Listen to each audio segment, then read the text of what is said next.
শান্তিবনের অন্য প্রান্তে থাকত এক ধূর্ত শিয়াল। তার নাম রুদ্র। সে দেখতে চতুর, কথা বলতে মিষ্টি, কিন্তু অন্তরে ছিল প্রবল লোভ। ছোটবেলা থেকেই সে ভাবত, আমি কষ্ট করব কেন, অন্যের কাছ থেকে নিয়ে নিলেই তো হয়। একদিন সে দেখল পাখিরা অনেক কষ্টে ফল সংগ্রহ করছে। রুদ্র কাছে গিয়ে বলল, তোমরা এত কষ্ট করছো কেন, আমাকে দাও, আমি পাহারা দেব। পাখিরা বিশ্বাস করল, কিন্তু সুযোগ পেয়ে রুদ্র সব ফল নিয়ে পালাল। পাখিরা কাঁদতে লাগল।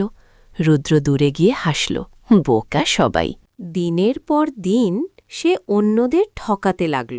হরিণদের ভয় দেখিয়ে খাবার নিত, খরগোশদের ফাঁকি দিত।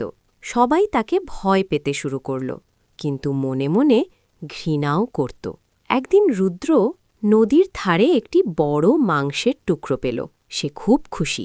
হাঁটতে হাঁটতে পানিতে নিজের প্রতিবিম্ব দেখল। পানিতে মনে হল আরেক শিয়ালের মুখে আরও বড় মাংস। তার চোখ লোভে চকচক করতে লাগল। ওটারটাও আমার চাই, সে চিৎকার করে ঝাঁপ দিল। মাংস পানিতে পড়ে গেল। সে উঠেও কিছু পেল না। সব হারিয়ে সে তীরে বসে কাঁদতে লাগল। ঠিক তখন চঞ্চল পাশ দিয়ে যাচ্ছিল।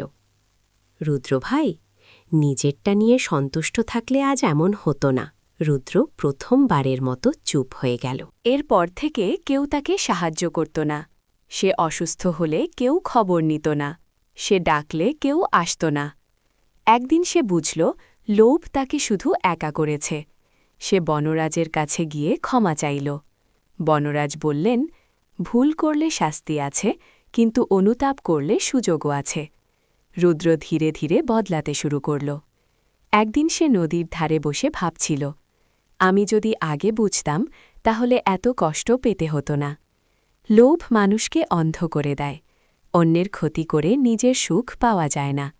শেষ পর্যন্ত লোভীর পরিণতি হয় ক্ষতি, লজ্জা ও একাকিত্ব।